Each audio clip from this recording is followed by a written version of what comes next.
क्या हाल है साथियों, मैं विकास तोमर, आपके अपने trustworthy channel collective study for success पे आप लोग का बहुत बहुत स्वागत है। देखिए, आज का संडे का मेगा करंट अफेयर है। ठीक, इसमें हम लोग क्या है, सैटरडे को क्योंकि हम ऑफ रखते हैं अभी, तो उस 20 तारीख का भी और 21 तारीख का कंबाइंड ये जो है करंट अफेयर आया है। ठीक है, और हिंदी इंग्लिश दोनों ही भाषाओं में है। यूपीएससी, यूपीपीएससी, बीपीएससी, इन सब एग्जामिनेशन के लिए, प्रीलिम्स और मेंस के लिए इंपॉर्टेंट है। टेलीग्राम चैनल का लिंक मैं डिस्क्रिप्शन में दे दूंगा। ये हमारा फ़ोन नंबर है। प्लीज़ कुछ ऐसे टाइम पे कॉल किया करिए कि जो कुछ ठीक लगे। कई लोग 5 बजे फ़ोन कर दे रहे हैं, तो मतलब इस तरीके से तो ठीक नहीं है। थोड़ा सा मतलब दीजिए टाइम मुझे भी, या फिर व्हाट्सएप कर दीजिए। डोंट कॉल स्ट्रेट फॉरवर्ड, ठीक है ना। व्हाट्सएप कर दीजिए 9654347272, ये नंबर है हमारा। और जो हमारे आज के टॉपिक्स हैं कई सारे, इनको मैं बिल्कुल जो ज़रूरत की चीज़ें हैं बस खाली उन पे ही फोकस करते हुए पढ़ूंगा। 3 जो फार्मर्स लॉ थे, ठीक, जो थोड़े से कंटेंशियस थे, उनको हटा दिया गया है। गवर्नमेंट ने ऐसा बोला है, हटाएंगे। दूसरा टॉपिक है, लेकिन किस कैसे हटाएंगे, किस आर्टिकल के अंतर्गत हटाएंगे, क्या प्रोसीजर है, उसके बारे में देखेंगे। अभी CCI, competition commission of India ने मार्केट स्टडी करी फार्मा सेक्टर पे, फार्मास्यूटिकल सेक्टर पे। उसमें क्या चीज़ें निकल के आई हैं। वर्ल्ड टॉयलेट डे, भारत जो है और प्रधानमंत्री जो है अभी मतलब स्वच्छता के ऊपर काफ़ी ज़्यादा इनका जो है रुख है, तो उससे रिलेटेड जो है क्या चीज़ें पूछी जा सकती हैं, कैसे कैसे क्वेश्चन आ सकते हैं, उस सारी चीज़ें मैं बताऊंगा। देखिए, जो कंटेक्स्ट है, संदर्भ है, वो तो मैं बताता ही हूँ, साथ ही साथ उसकी बैकग्राउंड और आगे कैसे क्या चीज़ों पे क्वेश्चन बन सकते हैं, क्या चीज़ों को आपको पढ़ते समय ध्यान में रखना है, ये सारी चीज़ें भी मैं यहाँ पे बताने की कोशिश करता हूँ। ठीक, अगला है आपका कि सस्टेनेबल अर्बन सर्विसेज प्रोग्राम, जो चेन्नई मेट्रोपॉलिटन एरिया है, वहाँ पे शहरी क्या सेवा प्रोग्राम क्या होने हैं और किससे वो लोन ले रहे हैं, क्या चीज़ें हैं, ये भी देखेंगे। मनरेगा में एक नई चीज़ हुई है, उसके बारे में यहाँ पे जानेंगे। National brain research centre important है। नेशनल ब्रेन रिसर्च सेंटर ये कहाँ पे खुला है, किस चीज़ से संबंधित, साइंस एंड टेक्नोलॉजी का अच्छा ये टॉपिक है। राष्ट्र रक्षा समर्पण पर्व, ठीक, राष्ट्र की रक्षा के लिए समर्पण का पर्व है। कहाँ पे क्या चीज़ें हुई, सारी चीज़ें देखेंगे विस्तार से। फाइजर और मॉडर्ना कोविड वैक्सीन का यूएसए में अब कुछ उन्होंने जो है अलाउ कर दिया है, तो देखेंगे क्या चीज़ें हैं। सेक्शन 7 ऑफ पॉक्सो एक्ट, ये काफ़ी कंटेंशियस, बहुत ही इसकी निंदा हुई थी। इस एक्ट के खिलाफ मतलब जो है एक निर्णय लिया गया था मुंबई हाई कोर्ट के द्वारा, तो इसकी निंदा काफ़ी हुई थी। अभी सुप्रीम कोर्ट ने उसको रोक दिया है। ठीक, तो क्या तर्क दिया है वो देखेंगे हम लोग, ठीक है। और Zircon hyper sonic cruise missile, चलो कुछ रॉकेट उड़ाते हैं। जिरकॉन हाइपरसोनिक क्रूज मिसाइल के बारे में बात करेंगे। विंग्स इंडिया के बारे में बात करेंगे, जो 2022 में होने वाला है। साथ ही साथ सस्टेनेबल डेवलपमेंट इनिशिएटिव क्या लिए जा रहे हैं कोल मिनिस्ट्री के द्वारा। आप समझना, इंडिया ने अभी जब ग्लासगो समिट हुआ तो उसमें कोल का वर्ड पहली बार यूज किया गया। ठीक, कोल शब्द नहीं यूज किया था, पहले यूज किया था शब्द फॉसिल फ्यूल या इस टाइप के। ठीक, कोल शब्द का यूज किया गया और इंडिया ने इसको फेज आउट की जगह फेज डाउन की बात करी कि बिल्कुल जो है धीरे धीरे रिडक्शन करेंगे, ये नहीं कि बिल्कुल खत्म कर देंगे। तो कोल सेक्टर और उससे रिलेटेड जो भी इन्वायरमेंट रिलेटेड जो मैटर्स हैं बहुत ज़्यादा इंपॉर्टेंट होने वाले हैं इस बार के मेंस के एग्जामिनेशन भी के लिए भी, जैसे यूपीएससी, यूपीपीएससी और बीपीएससी, इन सबके हैं। साथ ही साथ अदर जो प्रीलिम्स भी एग्जामिनेशन, उनके लिए भी काफ़ी ज़्यादा इंपॉर्टेंट रहेगा। ठीक, यहाँ पे हर एक चीज़ जो डाली जा रही है उसके पीछे रीज़न है, ठीक है ना। काफ़ी चीज़ें छोड़ के, काफ़ी चीज़ें पढ़ने के बाद ये जो है टॉपिक्स पे हम लोग पहुँचे हैं। शक्ति नाम से एक एडवांस इलेक्ट्रॉनिक वॉरफेयर है। ठीक, तो देखें क्या करता है भैया, कि इसको निस्तानाबूद कर देता है। एक्सरसाइज हुई है, मिलिट्री एक्सरसाइज हुई है प्रस्थान। ठीक, ऑपरेशन चल रहा है संकल्प लेकर। क्या चीज़ें हैं, panchayat extension to scheduled areas. ठीक, panchayat extension to scheduled areas act 1996, इससे संबंधित क्या चीजें देखेंगे। और रोहिंग्याज से रिलेटेड क्या न्यूज में आया। World philosophy day, ethics, GS paper 4 से संबंधित यहाँ पे न्यूज है। कई सारे न्यूज है आज, देखिए 4 मिनट 4.5 मिनट तो इसी में निकल गया। चलिए स्टार्ट कर लेते हैं बिना किसी देरी के। जनरल स्टडीज पेपर 2 और 3 का अगर आप देखो, पॉलिटी और गवर्नेंस संबंधित है क्योंकि लॉ है, और इकोनॉमी के एग्रीकल्चर संबंधित है क्योंकि फार्मर्स और से रिलेटेड यहाँ पे 3 कानून लाए गए थे भारतीय गवर्नमेंट के द्वारा। अच्छा, कानून जो थे उनका नाम पहले समझ लेते हैं। ठीक, कौन कौन से कानून थे। हालांकि इन तीनों कानूनों पे ऊपर मैंने एक वीडियो बनाया था पिछले चैनल जिस पे मैं काम करता था, अब उस पर आप लोग चाहे तो जाके देख सकते हैं। ठीक, बहुत ही उसमें जो है मैंने अनबायस्ड जो है पूरी वो दी थी उसकी एनालिसिस, आप चाहो तो वहाँ जाके देख सकते हैं। अदरवाइज मैं फिर से यहाँ पे क्या नाम थे, farmer produce trade and commerce. अब यहाँ पे वही चीज़ है, जो भी प्रोड्यूस है, आलू उगा रहे हो तो उसका ट्रेड व्यापार और वाणिज्य कैसे क्या होगा, उसका promotion facilitation act 2020। Farmer empowerment and production, सशक्तिकरण और उनकी संरक्षण एग्रीमेंट जो है प्राइस एश्योरेंस के लिए, और फार्म सर्विसेज। ठीक, तो प्राइस कितना मिलना चाहिए क्या नहीं, अब इसी में आएगा, समझ रहे हो, एमएसपी। ठीक है, और फिर एसेंशियल कमोडिटीज अमेंडमेंट एक्ट 2020। ये 3 एक्ट आए थे। ठीक, थे बोल रहा हूं क्यों, क्योंकि अभी इनको हटाने की बात करी जा रही गवर्नमेंट के द्वारा। अब समझना, ये एक्ट आने से पहले क्यों इतना कंटेंशन हुआ। अब देखो, जैसे मैंने आपको पहले बताया, वीडियो डाला था मैंने, कि बहुत ज़्यादा इसमें पहले फार्मर सबसे बातचीत हुई नहीं। ठीक, कैसे इसका पता चलता, देखो पहले गवर्नमेंट ने 3 ये ऑर्डिनेंस लेके आए, अध्यादेश लेके आए, प्रेसिडेंट के द्वारा लाया गया आपका 5 जून को। ठीक, और फिर 5 जून के बाद ये ऑर्डिनेंस जल्दीबाजी में ले आ गए। ठीक है, ले आए गए, और उसके बाद फिर जो है जब पार्लियामेंट आई वापस फिर से सदन में बैठी, तब उन्होंने फिर जल्दी जल्दी वाले एक्ट ला के फिर इनको पास करा लिया। आपका कब से आपका ये लागू हो गए, आपके सितंबर 2020 में। 5 जून को तो ये ऑर्डिनेंस आए थे, और फिर उसको रिप्लेस करते हुए एक्ट बनाया गया इनको सितंबर 2020 में। ठीक, तो काफ़ी इसमें जल्दीबाजी दिखाई गई थी।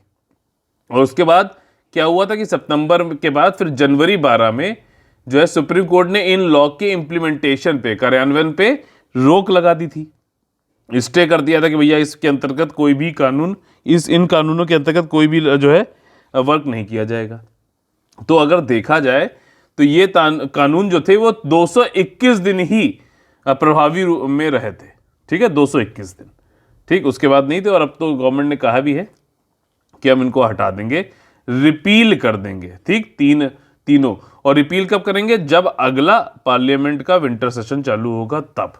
ठीक, उन्होंने और ये भी कहा कि फार्मर्स में, इतने सारे फार्मर्स में कुछ एक सेक्शन को हम समझा नहीं पाए, जिसकी वजह से हमें रिपील करना पड़ रहा है, और वो कन्विंस नहीं हो पाए। हालांकि ये जो तीनों लॉ थे फार्मर्स के बेस्ट इंटरेस्ट में थे, ऐसा कहा गया है। ठीक, ये पहला आपको समझ में आ गया होगा।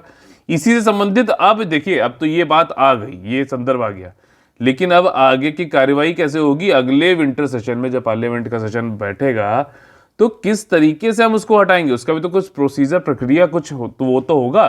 तो वो ये है कि आपके विंटर सेशन में आपका जब ये तीनों लॉ को हटाना है, तो या तो हम उस सेशन से पहले ऑर्डिनेंस ले आए। क्यों, क्योंकि ऑर्डिनेंस की जो पावर है लॉ के बराबर, पार्लियामेंट के लॉ के बराबर ही है बिल्कुल। ठीक, ऑर्डिनेंस हो या पार्लियामेंट का लॉ हो, प्रेसिडेंट जब बना रहे हैं, तो इन दोनों की लॉ मेकिंग पावर को टर्मिनस होती है। क्या होती है, को टर्मिनस, मतलब बराबर टाइप से। तो या तो हम एक ऑर्डिनेंस लाए या फिर पार्लियामेंट लॉ पास कराए कि रिपील कर दो इन तीनों लॉ को। ठीक, अब पार्लियामेंट को ये इस तरीके का लॉ बनाने के लिए जो आर्टिकल अलाउ करता है, वो आर्टिकल कौन सा है, 245, आर्टिकल 245। ठीक, तो इस अनुच्छेद के अंतर्गत 245 जो है, 245 के अंतर्गत जो है पार्लियामेंट को ये इजाज़त है भारतीय संविधान के द्वारा कि वो लॉ बना के पुराने वाला लॉ, अगर उसकी ज़रूरत नहीं है तो उसको ख़त्म कर दे। ठीक, और अगर दूसरा ये होता है कि भैया अगर जब लॉ बनाया गया था तभी ये बता दिया गया था, जैसे कि टाडा एक्ट बना था, terrorist and disruptive activities act 1987, तो उसमें लिखा था कि 95 में ये ख़त्म हो जाएगा, इसको सनसेट क्लॉज बोलते हैं। ठीक, तो या तो वो खुद ही उसमें लिखा हो, और अगर नहीं लिखा है तो आर्टिकल नंबर 245 के अंतर्गत ये जो है लॉ बनाना पड़ेगा, फिर से एक पारित कराना पड़ेगा पार्लियामेंट को, और फिर वाला रिपील किया जाएगा। बात समझ में आई। ठीक, तो ये दो चीज़ें होती हैं, या तो ऑर्डिनेंस ले आओ या फिर लेजिस्लेशन ले आओ। और अभी तक जब से जो है नई गवर्नमेंट आई है 2014 में, तब से 6 रिपीलिंग एंड अमेंडमेंट एक्ट आ चुके हैं, 6 निरसन और जो है संशोधन अधिनियम पारित किए जा चुके हैं, और इनसे जो है 1428 से अधिक कानून जो है निरस्त किए जा चुके हैं।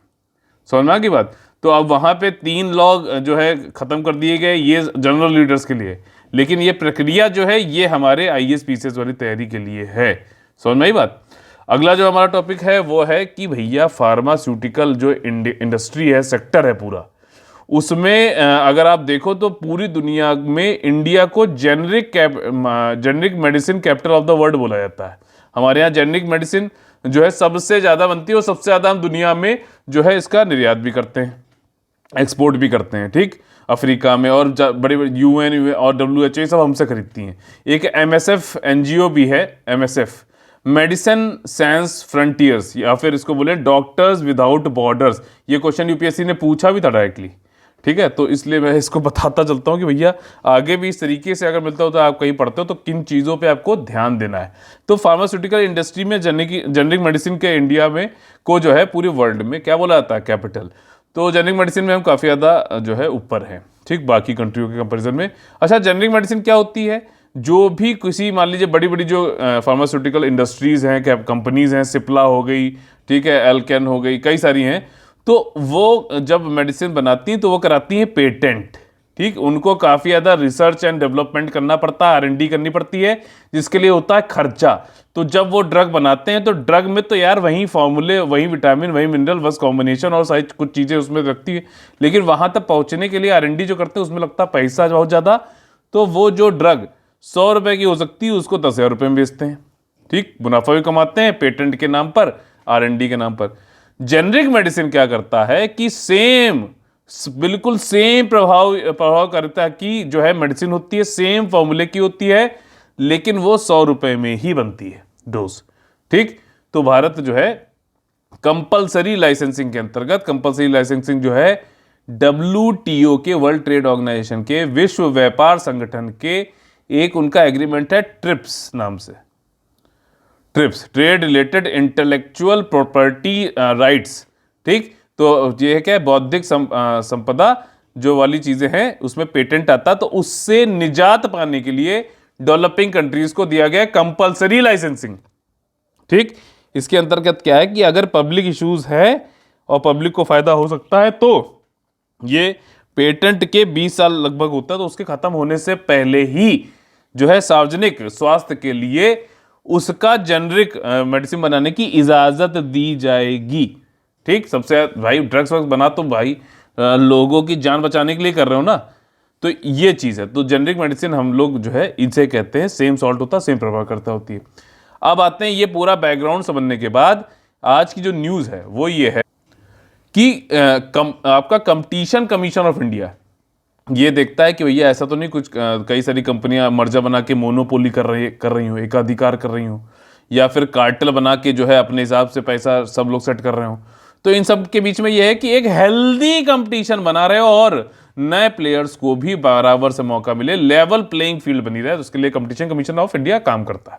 आज का होमवर्क ये है कि आप लोग को इसके बारे में जानना, अभी नीचे लिखा हुआ है, पूछूंगा।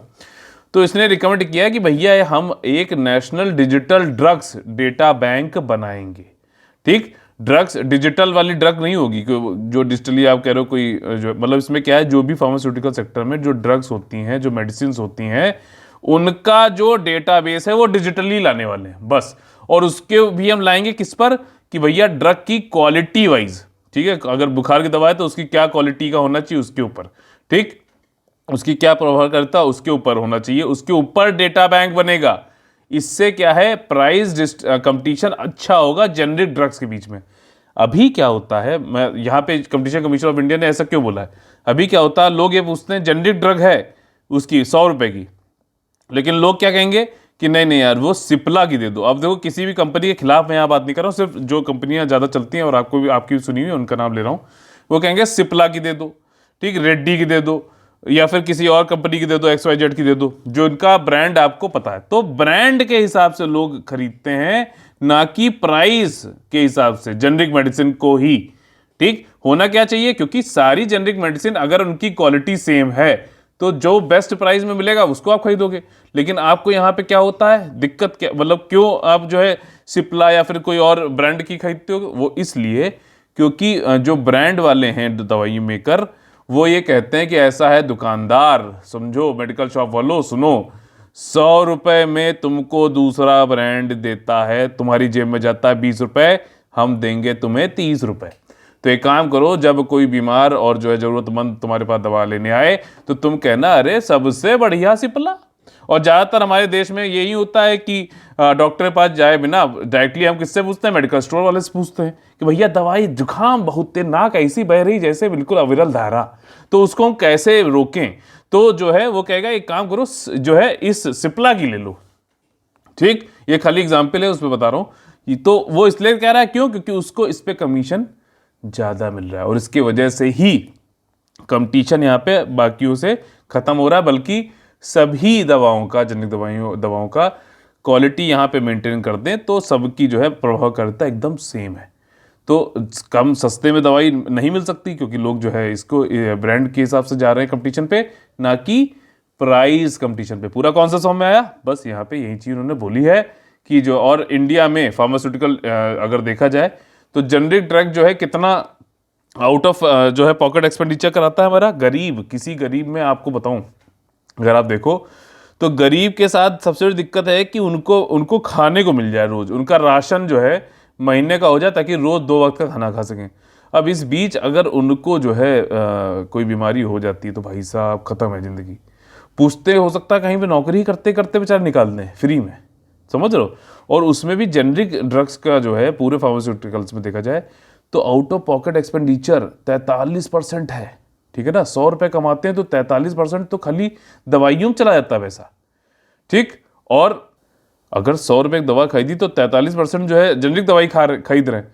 और अगर ओवरऑल अगर वो 1000 रुपये कमा रहे हैं तो उसमें 627 रुपये जो है वो हेल्थ पे ही स्पेंडिंग कर दे रहे हैं।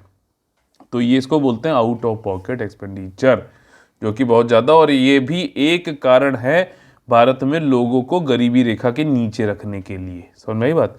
तो ये वाली बात है। तो अब यहाँ पे फोकस यही है कि लोग प्राइस के हिसाब से जेनरिक मेडिसिन खरीदें, ना कि ब्रांड के हिसाब से। और इसके लिए है कि हम एक डेटाबेस बनाएंगे क्वालिटी के हिसाब से। ठीक है, तो उस पर देख रेख करते रहेंगे ताकि लोग कम पैसे में सेम चीज़ मिल रही तो वही लेनी चाहिए ना, सेम क्वालिटी की। ये चीज़ है। और पेंडेमिक के बाद तो अब लोग ऑनलाइन मंगाने लगे हैं, तो और जब वो है।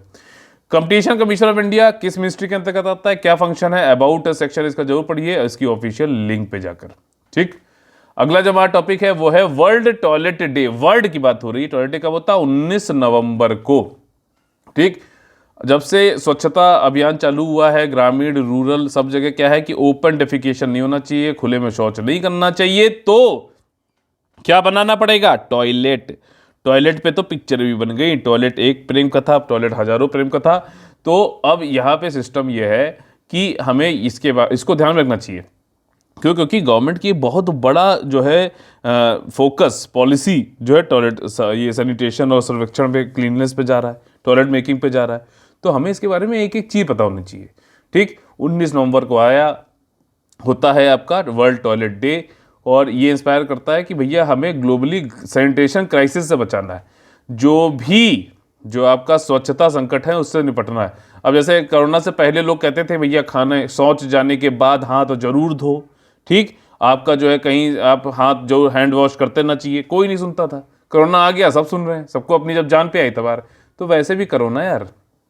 ठीक, तो ये चीज़ है।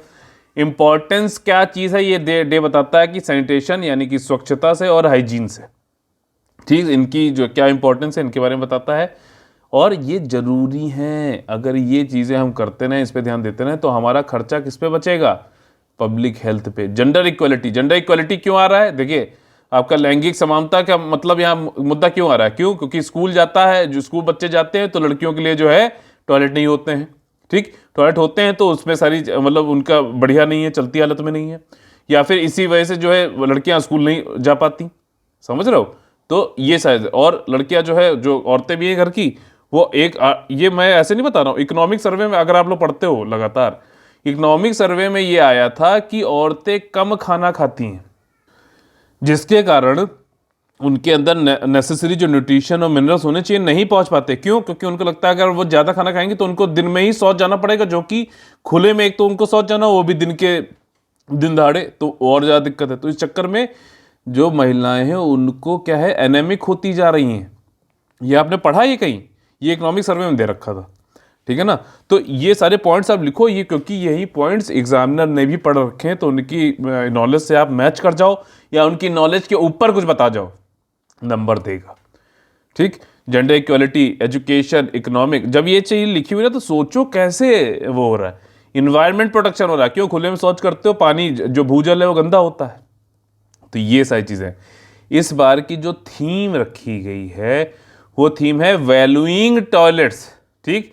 और जो है खराब सैनिटेशन से जो हेल्थ इफेक्ट, जो इल इफेक्ट हो सकते हैं, नेगेटिव इफेक्ट, उनके बारे में भी ध्यान में रखना है। और अगर आप देखो तो एसडीजीज जो है हमारे सतत विकास वाले जो गोल्स हैं, उसमें गोल नंबर 6, उसमें ये एम दिया गया है, उद्देश्य दिया गया है कि हमें अवेलेबिलिटी देनी है, ठीक। इंश्योर करना है कि अवेलेबल हो, हमें सभी के लिए पानी और स्वच्छता की उपलब्धता और सतत प्रबंधन सुनिश्चित करना है। Ensure availability and sustainable management of water and sanitation for all, ठीक। और अगर आप इस टारगेट, इस गोल के अंतर्गत के अंदर 6.2 टारगेट देखोगे तो उसमें लिखा हुआ है कि खुले में शौच करने को पूरा खत्म करना है, साथ ही साथ हमें सभी को पहुंच प्रदान करनी है सैनिटेशन और हाइजीन से, स्वच्छता से संबंधित सभी को पहुंच भी देनी है, ठीक। तो यह चीज़ है। अभी ऑफिशियली तो 2013 से वर्ल्ड टॉयलेट डे यूएन मनाने लगा, उससे पहले एक एनजीओ था world toilet organisation, Singapore based है एनजीओ, जो 2001 से ये मनाता था। वर्ल्ड क्लीनलीनेस डे कब होता है बताइए?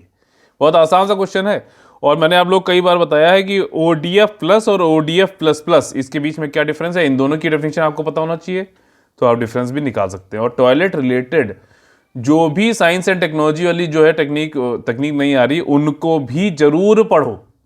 जैसे कि बायो टॉयलेट्स आए, कि बोला गया था कि इंडियन रेलवेज अपने रेलवे में बायो टॉयलेट्स फिट कर रही है, इस पे क्वेश्चन यूपीएससी ने पूछ लिया, ठीक। इसके अलावा जो है 2 पिट लैट्रिन्स पे जो है अभी काफी कुछ है। तो जो भी साइंस एंड टेक्नोलॉजी भी इससे संबंधित आ रही है, पढ़ो। मेरी बात समझ में आ रही ना कि किन चीजों पे ध्यान देना है, ये वाली बात है। अब देखो चेन्नई जो है, चेन्नई का जो आपका महानगर क्षेत्र है, मेट्रोपॉलिटन एरिया है, वहां पर कई सारी अर्बन सर्विसेज उनको चलानी पड़ती है चेन्नई वालों को, ठीक, मेट्रोपॉलिटन एरिया वालों को। अब वो अर्बन सर्विसेज चलानी है तो पैसा लगता है भैया, हर चीज में कोई मेहनत कुछ इसमें कर रहे हो तो पैसा लगना, और वो भी लगातार चाहिए। तो सस्टेनेबल अर्बन सर्विसेज हमें प्रोग्राम के अंतर्गत चेन्नई मेट्रोपॉलिटन एरिया को अभी, और ये एशिया जो AIIB जो बैंक है, इसके थ्रू ऋण मिलेगा, ठीक। एशिया इंफ्रास्ट्रक्चर आपका एशिया इंफ्रास्ट्रक्चर इन्वेस्टमेंट बैंक जो है, इसके अंतर्गत जो है चेन्नई मेट्रोपॉलिटन एरिया को ऋण मिलेगा, जिसके जरिए वो अर्बन सर्विसेज दे पाएंगे और सतत रूप से दे पाएंगे, ठीक। तो ये वाली चीज है। अब ये इंडिया वैसे अगर देखा जाए तो लार्जेस्ट बेनिफिशियरी है AIIB का। AIIB के बारे में मैंने अभी आप लोगों को पढ़ाया था, आप लोग उसके बारे में कमेंट कर सकते हैं, होमवर्क है आपका, ठीक। तो ये बताइए कि इंडिया की कितनी इसमें मतलब वो है वोटिंग राइट क्या है, ये सारी चीज़ें, कौन कौन मेंबर हैं, सारी चीज़ें, ठीक। क्या एशिया के ही लोग हो सकते हैं कि बाहर के लोग भी हो सकते हैं, ये आप लोग बताना है, ठीक है। और इंडिया को सबसे ज़्यादा देखिए AIIB से ऋण मिला है, और 29 प्रोजेक्ट के लिए मिला है, 6.8 बिलियन US डॉलर्स मिल चुके हैं। साथ ही साथ जो मिला है AIIB से फाइनेंसिंग हमें वित्त पोषित किया गया है, उसमें भी एनर्जी और ट्रांसपोर्ट, ऊर्जा और जो है आपका परिवहन में सबसे ज़्यादा पैसा भारत ने लगाया है, ठीक। तो ये वाली चीज़ है।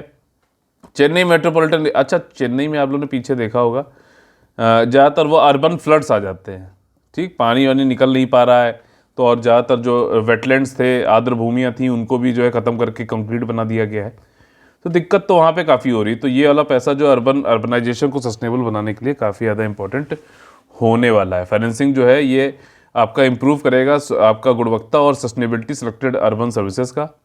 कौन कौन सी सर्विसेज देनी है ये समझो मेरी बात, क्या है अर्बन सर्विसेज, जैसे कि वाटर रिसोर्स मैनेजमेंट, जल संसाधन प्रबंधन, जल की सप्लाई, सीवरेज, ये वही सारी चीज़ें जिसकी वजह से जो है फ्लड आ रहा है, जो नहीं हो रही है ढंग से, इसकी वजह से। अर्बन मोबिलिटी, आना जाना, और जैसे मेट्रो रेल और ये सारी चीज़ें।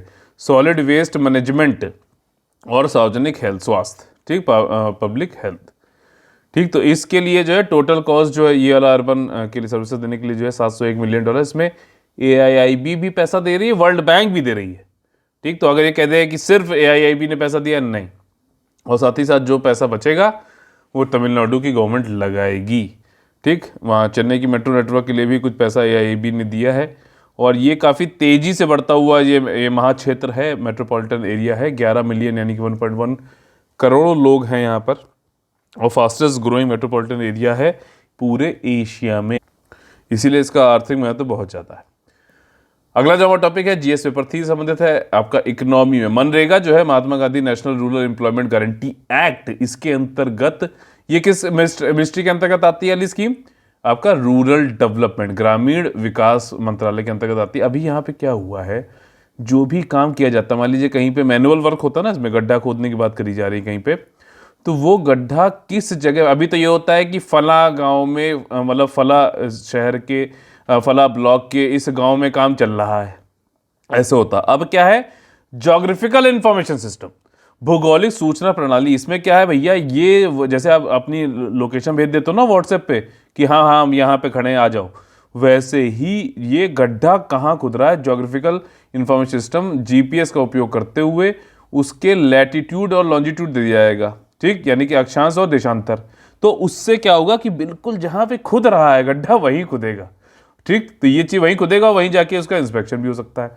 तो जो 2 लाख ग्राम पंचायत हैं, 2.69 लाख ग्राम पंचायतों में से वहां पे जीआईएस को जोड़ दिया गया है मनरेगा में। तो अब देखो टेक्नोलॉजी का यूज किया गया। अब ये चीज हम लोग यहाँ पे पढ़ रहे हैं, तो अगर मान लीजिए कोई केस स्टडी पूछी गई आपसे जीएस पेपर 4 एथिक्स वाले में, तो आप क्या इस तरीके से यहाँ से क्लू लेते हुए ज्योग्राफी मतलब केस स्टडी में कोई सोल्यूशन दे सकते हो कि नहीं दे सकते हो, बताओ। तो ये चीज़ अभी जब मैं बता रहा हूँ तब दिमाग में आई या पहले से भी थी? अगर पहले से भी थी तो अच्छी बात है, इसीलिए, और ये पहले से अगर नहीं है तो वो इसलिए है क्योंकि आप जो है सिलेबस नहीं पढ़ रहे हो, रट रहे हो, मत करो, कोई दिक्कत नहीं है, ठीक है। जो लोग सीरियस है वो तो करेंगे, और सिलेबस के बाद प्रीवियस ईयर क्वेश्चन नहीं देख रहे हो। जब ये दोनों चीज़ें नहीं करोगे तो कैसे इन चीज़ों को, जो कौन सी चीज़ हो रही है, फिल्टर कैसे हो पाएगा? हर समय मैं आपके साथ रहूं, ये मुमकिन है क्या? ठीक, तो इसलिए मैं कह रहा हूं, जो बताता चलता हूं यहाँ पे, एक मतलब आधा एक घंटे के अंदर जो बनता है, कई सारी चीज़ें बताता हूँ, उसको रोज फॉलो करते चलो, ठीक है। तो अगर टेक्नोलॉजिकल वाइज आप जो है इसको जोड़ सकते हो, केस स्टडी में भी दे सकते हो, तो इसका एप्लीकेशन मैं आपको केस स्टडी में भी बता रहा हूँ, जीआईएस बेस्ड। अब ये भैया जीआईएस हो गया, तो अब ये भी एक चीज़ है कि आप कहाँ गड्ढा खुदरा वो तो ठीक ही है, कहाँ गड्ढा खोदना ये भी हो सकता है, तो प्लानिंग, ठीक, और दूसरा उसके बाद एविडेंस, साक्ष्य के साथ में फिर आप जो डिसीजन मेकिंग, ये दोनों बहुत ही प्रभावशाली तरीके से, इफेक्टिव तरीके से हो सकेगी, ठीक। साइंटिफिक एंड होलिस्टिक अप्रोच हो जाएगा प्लानिंग के लिए, इंप्लीमेंटेशन और पार्टिसिपेटरी प्लानिंग भी है। आप लोगों से जाके पूछ के उनसे और उनकी भागीदारी करते हुए योजना सुनिश्चित कर सकते हो, ठीक। इसके बाद जो है आपका ग्राउंड लेवल पे इम्पैक्ट दिखेगा इसका, और डिसीजन मेकिंग और प्लानिंग भी, क्वालिटी एसेट भी बनेंगे। अच्छा, क्वेश्चन आप लोगों से यहाँ पर ये है, डिफरेंस आप लोगों को बताना है, ग्राम सभा और ग्राम पंचायत के बीच में डिफरेंस क्या होता है, ठीक। ये क्वेश्चन ग्राम सभा से पूछ रहा है, ग्राम पंचायत का अलग अलग पूछ रहा है, अब इन दोनों के बीच में कंपैरिजन भी पूछेगा, अभी से तैयार हो जाओ। और सोशल ऑडिट क्या होता है? सोशल ऑडिट ये होता है, कोई प्रोजेक्ट जैसे गड्ढा खुदाई का एक प्रोजेक्ट कहीं पे दिया गया मनरेगा के अंतर्गत, तो उसमें यह है कि एक तो गवर्नमेंट के लोग, जो लोग इसको वो कर रहे थे इम्प्लीमेंट, वो, और जिनके लिए ये कराया जा रहा था वहाँ पे किसी सहूलियत के लिए तो कराया जा रहा होगा ना, अननेसेसरीली तो गड्ढा खोद के फिर उसको भरपाई नहीं हो रही होगी, तो उन दोनों लोग मिल के इस प्रोजेक्ट का जो है आपका एनालिसिस वो करेंगे, इसका इवैल्यूएशन, मूल्यांकन, असेसमेंट करेंगे कि भैया क्या मतलब ऑडिट करेंगे, लेखा परीक्षा होगा पूरा, कि अगर इसके लिए 100 रुपये दिए गए तो पूरे लगे कि नहीं लगे, जिस काम के लिए कितनी माप के लिए दिए गए तो वो हुआ कि नहीं हुआ, ये सारी चीज़ों को देख के दोनों ही पार्टियां देखेंगी। तो इससे होगा क्या कि जो आउटकम है वो बेहतर होता चला जाएगा। मान लीजिए एक हॉस्पिटल बनाया गया 100 बेड का, और बना दिया गया बस, ठीक, जो लोग जिनके लिए बनाया गया उनका कुछ पता ही नहीं, वहां पे 10 बेड भी यूज नहीं होते हैं, तो बेकार है ना 90 बेड। वहीं ऐसी जगह ये 100 बेड की जरूरत ज्यादा होती, जहां पर मतलब हमेशा ये 100 बेड जो है यूज होते रहते हैं, या फिर और बढ़ाने की डिमांड आ रही, तो वहां डिमांड जहां पर है उसके हिसाब से वो तो ज्यादा अच्छा है ना। तो ये चीज बात हो रही है, ठीक। आउटकम कैसे करोगे? डिमांड बेस पे। तभी तो मैं आप लोग से कहता हूं अपने टेलीग्राम चैनल पे कि यार बताओ तो सही क्या चाहिए। मैं अगर अपनी तरफ से देता रहूं तो मेरी अपनी तैयारी हो रही है ना यार, आपकी तो तैयारी हो नहीं रही, ठीक। आप जब डिमांड, कई लोगों ने बताया उसको जोड़ के मैं कुछ ऐसा स्ट्रक्चर बनाऊंगा कि सबका जो है भला हो सके। और पर्सनल गाइडेंस तो अपने ग्रुप में मिल ही रही है, समझ रहे हो। तो ये चीज़ है। देखो 15 दिसंबर को आसपास जो है मैं आपको यूपीएससी, यूपीपीसीएस और ये यूपीएससी और यूपीपीसीएस 2022 के लिए पूरी स्ट्रेटजी दूंगा, ठीक। और डेली फिर हमारे वीडियोस, ऐसा नहीं कि वीडियोस देखो अभी तो सारे मेरे नए ही बनेंगे, और साथ ही साथ वीडियोस के साथ साथ कुछ डिस्कशन क्लास भी जो है ऑनलाइन लाइव क्लास रखेंगे। ऐसा नहीं होगा एक बार वीडियो बना दिया गया वहीं 6-7 साल तक चल रहा है, वैसा कुछ नहीं होगा यहाँ पर, ठीक है। बिल्कुल संगठित तरीके से, साइंटिफिक तरीके से यहाँ पे काम चलेगा। अगला जो हमारा टॉपिक है जीएस पेपर 3 से साइंस एंड टेक्नोलॉजी संबंधित है, नेशनल, ठीक, ब्रेन रिसर्च मस्तिष्क अनुसंधान केंद्र बनाया गया। अब ये केंद्र कहाँ पे बनाया गया है? मानेसर, हरियाणा में। पहला क्वेश्चन खत्म, ठीक। अब ब्रेन से रिलेटेड कुछ रिसर्च होनी है, इसीलिए तो बनाया गया है। तो ब्रेन को देखने के लिए देख पाओगे कैसे? एमआरआई फैसिलिटी के जरिए। मैग्नेटिक रेजोनेंस होता है ना, तो एमआरआई फैसिलिटी के अंतर्गत आप जो है उसको देख पाओगे ब्रेन में क्या चल रहा है, और फिर रिसर्च कर पाओगे इन सब का काम कहाँ पे हो रहा है। एक सेंटर बनाया गया वहां पे हो रहा है जो कि मानेसर में संबंध में स्थित है, बस खत्म बात, ठीक। और ये जो है आपका किस मिनिस्ट्री के अंतर्गत आ रहा है? तो वो आपका ministry of science and technology, और उसमें भी डिपार्टमेंट ऑफ बायोटेक्नोलॉजी के अंतर्गत आ रहा है। बायोटेक्नोलॉजी के अंतर्गत, ये जरूर ध्यान रखना। कई सारे डिपार्टमेंट्स हैं लेकिन बायोटेक्नोलॉजी के अंतर्गत ही ये ब्रेन रिसर्च सेंटर भी आया है, ठीक। और ये इंडिया का प्रीमियर इंस्टीट्यूट है जो कि न्यूरो साइंस, दिमाग से जो संबंधित जो भी चीज़ें हैं उनकी रिसर्च और एजुकेशन के लिए रखा गया। ये तरीका ठीक है कि नहीं? जैसे मैं बता रहा हूँ कहाँ स्थित है, किस काम से, हर चीज का उपयोग, सिग्निफिकेंस, एप्लीकेशन, यूज, इनसे अगर देख के करोगे तो आपको वो उपयोगी लगेगा डेटा। नहीं तो क्या है, हाँ Manesar Haryana, Haryana brain research development centre ऐसे रटोगे क्या? भूल जाओगे यार, समझ रहे हो। उसके उपयोग के हिसाब से याद करो, चतुर बनने की जरूरत नहीं है, ठीक है। ये चीज़ है, वो बनो रणछोड़ दास जो था। तो ये वाली बात होगी। अच्छा, इसमें इस एमआरआई स्कैनर में इसमें प्रिज्मा लगा हुआ है जो कि सीमेंस जर्मनी के द्वारा दिया गया, और ये बहुत अच्छा स्कैनर है आपका, चूंकि यही वाले जो स्कैनर हैं आपके यूएसए के ब्रेन इनिशिएटिव और यूरोपियन यूनियन के ह्यूमन ब्रेन प्रोजेक्ट में भी लगाया गया है। तो भारत भी देखो अच्छी क्वालिटी की चीज़ लगा रहा है, ठीक। इसमें जो है कम समय में ज़्यादा स्कैनिंग कर सकता है, डेटा भी रख सकता है। और अब देखो इसका भी उपयोग, भैया ये सब रिसर्च करेंगे तो खाली रखेंगे थोड़ी ना, इसका उपयोग होगा। उपयोग क्यों होगा? एक तो डेटा हमने लिया, उसकी एनालिसिस होगी, और उपयोग ये आएगा कि Parkinson disease, Alzheimer disease, anxiety, चिंता, डिप्रेशन यानी अवसाद, ये सारी चीज़ों से निपटने के लिए इसका उपयोग किया जाएगा। एमआरआई का फुल फॉर्म बताइए क्या होता है? मैंने आधा तो बता ही दिया था, ठीक। जनरल स्टडीज पेपर 3 में डिफेंस एंड सिक्योरिटी के अंतर्गत राष्ट्र रक्षा समर्पण पर्व, राष्ट्र रक्षा समर्पण पर्व जो है ये क्या है? देखिए अभी मोदी जी गए, हमारे जो प्रधानमंत्री जी हैं वो गए, उन्होंने राष्ट्र रक्षा समर्पण पर्व बनाया। कहां पर? झांसी में। क्यों? क्योंकि झांसी की रानी ने अपने आप को समर्पण कर दिया था राष्ट्र की रक्षा करते हुए ब्रिटिशर्स के खिलाफ। ऐसे याद रहेगा, ठीक। राष्ट्र रक्षा समर्पण पर्व बनाया गया झांसी में, क्योंकि झांसी रानी राष्ट्र की रक्षा करते हुए अपने जो है ब्रिटिशर्स से भिड़ गई थी, इसलिए वहां बनाया गया, ठीक। और दूसरी असल बात यह है कि इलेक्शन आने वाले हैं, खैर वो बात अलग है। उत्तर प्रदेश में झांसी में राष्ट्र रक्षा समर्पण पर्व बनाया गया, जिसमें कि कई सारे मल्टीपल इनिशिएटिव लाए गए डिफेंस सेक्टर से संबंधित, ठीक। UP defence industrial corridor, UP रक्षा जो है इंडस्ट्रियल गलियारा, इसके बारे में मैंने आप लोगों को एक ट्रिक भी बताई थी, किसी को याद है तो कमेंट करके जो लिखिए। इसका फाउंडेशन स्टोन अभी मोदी जी के द्वारा जो है लगाया गया, और ये भारत डायनेमिक लिमिटेड के अंतर्गत ये एग्जीक्यूट किया जाएगा। और इसमें एंटी टैंक गाइडेड मिसाइल, जो टैंक होते हैं उनको जो है भेद करने वाले गाइडेड मिसाइल, मान लीजिए टैंक है और ये जा रहा है उत्तर की दिशा में, अब ये छोड़ा गया यहाँ से मिसाइल, ठीक, ये टैंक को भेदने जा रहा है, लेकिन उत्तर जगह जो है ये पश्चिम मुड़ गया, तो ये गाइडेड मिसाइल है, तो ये यहाँ ये भी पश्चिम मुड़ जाएगा और इसको जो है तोड़ डालेगा। तो ये वाली चीज़ है, तो ये वाली इसके पार्ट्स बनाएगा आपका प्रणोदन प्रणाली के लिए, जो प्रपल्शन सिस्टम है उसके लिए पार्ट बनाए जाएंगे यहाँ पे झांसी में। इसके अलावा नेशनल कैडेट कॉर्प्स होता है ना, एनसीसी वाले, तो उसके एल्यूमिनाई एसोसिएशन बनाया जाएगा। जैसे आप जो है एनसीसी से आपने मान लीजिए पहले सर्टिफिकेट ले रखा था, तो आप एलुमनाई हैं, पुराने छात्र हैं, पूर्व छात्र हैं, तो उनके बीच में भी एसोसिएशन बनाया जा रहा है ताकि वो लोग आए, बातचीत करें कोई फोरम पे कैसे, और उसको फिर जो अभी के एनसीसी लोग हैं उनसे कनेक्ट किया जाए ताकि उनके जो एक्सपीरियंस रहे वो उन लोग के साथ शेयर करते हुए और बेहतर एनसीसी के लोग कैडेट्स हमारे पास आए। और एनसीसी आपको पता है इसका एक लक्ष्य है नेशन बिल्डिंग का, तो अच्छे एनसीसी कैडेट्स हमारे आएंगे तो हमारे नेशन बिल्डिंग में भी हेल्प मिलेगा। बहुत ही अच्छा दूर की सोच है इसमें। और इसमें जो है प्रधानमंत्री खुद, जो कि एक एनसीसी के कैडेट रह चुके हैं, इन्होंने पहला रजिस्ट्रेशन किया एनसीसी एलुमनाई एसोसिएशन के अंतर्गत। पूर्व छात्र हैं, एलुमनाई है ही हैं एनसीसी के, तो पहले मेंबर कौन बने? प्रधानमंत्री जी खुद बने, जो कि पूर्व में एनसीसी के कैडेट रह चुके हैं। ठीक, यही चीज़ है। और इसी में national programme for simulation training चलेगी। सिमुलेशन ट्रेनिंग ये होती है जैसे राइफल आपको चलानी पड़ती है मान लीजिए, ठीक, तो उसकी जगह एक सिमुलेटर दे देंगे, तो उसमें राइफल असली गोली वोली नहीं चल रही होगी लेकिन फील पूरा वैसे ही आएगा। तो इसको बोलते हैं सिमुलेशन ट्रेनिंग। जैसे पायलट्स को ट्रेनिंग कराई जाती है तो उनको बैठा के पूरे कंट्रोल वैसे दिए जाते हैं और उनको लगता है वो हवा में उड़ रहे हैं, सब कुछ वैसे ही होता है।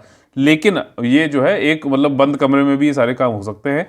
तो वो सिमुलेशन ट्रेनिंग भी एनसीसी कैडेट्स को दिया जाएगा। इसके लिए नेशनल प्रोग्राम चालू किया गया है।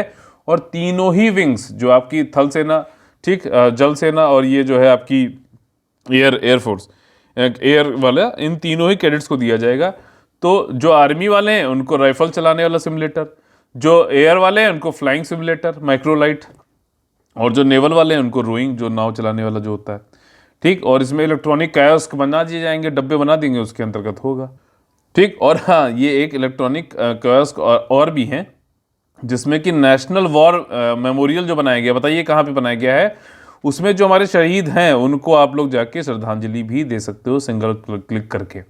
तो काफ़ी ज़्यादा कनेक्ट किया जा रहा है देश की बिल्डिंग में, आर्मी की तरफ जो है हमारा ज़्यादा फोकस हो कैडेट्स के जरिए, जैसे भी अच्छा है।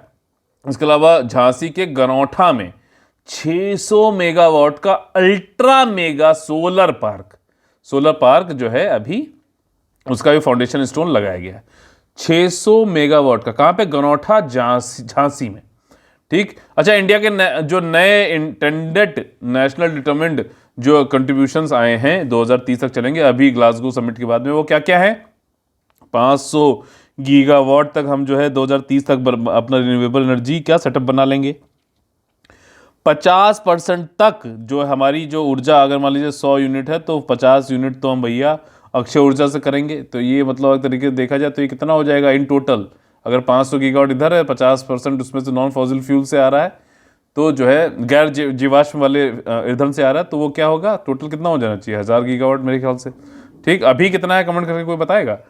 45% तक एमिशन इंटेंसिटी, यानी कि उत्सर्जन की जो इंटेंसिटी उसको भी कम करना है। पहले कितना था? 33 से 35 था। अच्छा, किस लेवल तक कम करना है? 2005 लेवल तक करना है। कब तक करना है? 2030 तक करना है। ये यार अब तो रट गए होंगे, इतनी बार बता चुका हूं। ठीक, ये चीज। और नए जो ये आए हैं एनडीसी, इसमें ये भी कहा गया है कि 1 टन जो है आपका, सॉरी 1 टन नहीं, ज्यादा है अभी इसके बारे में, अभी चलो आगे बताऊंगा इसे। ठीक है, अगला जो हमारा टॉपिक है जीएस पेपर 2 से संबंधित है, हेल्थ गवर्नेंस से। Pfizer and Moderna Covid vaccine. अब एक चीज समझना भैया, कोरोना अभी खत्म नहीं हुआ है। जितने लोग हैं हैंड वॉश करते रहो, आपका मास्क जरूर पहनो, ठीक, सैनिटाइजर का उपयोग करते रहो, दूरी बनाए रहो, सोशल डिस्टेंसिंग रखो। मैं क्यों कह रहा हूँ बत सुनिए। अभी जर्मनी ने कह दिया है कि पूर्ण लॉकडाउन। ठीक, ऑस्ट्रिया ने कह दिया है पूर्ण लॉकडाउन, ये है यूरोप में।